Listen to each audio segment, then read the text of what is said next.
ছোটবেলা থেকেই একটা কথা শুনে আসছি যে মেয়েদের এত জেদ ভালো না।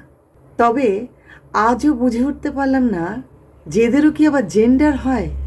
একটা ছেলে নিজের সিদ্ধান্তে অটল থাকলে সবাই বলে ছেলেটার আত্মবিশ্বাস আছে, আর ঠিক এই একই কাজ যদি একটি মেয়ে করে তখন বলা হয় মেয়েটি খুব জেদি। কেন?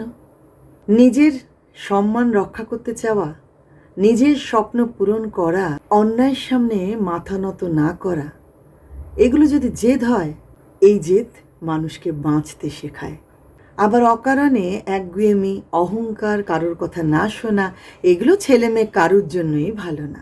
তাহলে এখানে আমি আপনাদের কাছে একটাই প্রশ্ন রাখছি, মেয়েদের জেদ নিয়ে তাহলে এত কেন আপত্তি?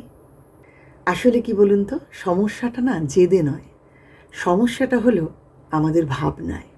আমরা এখনো অনেক সময় মেয়েদের শান্ত, চুপচাপ, সব মেনে নেওয়া এভাবেই দেখে অভ্যস্ত।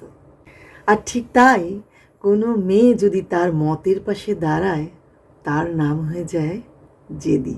আমাদের সকলকেই একটা কথা মনে রাখতে হবে, জেদের কিন্তু কোনো জেন্ডার নেই।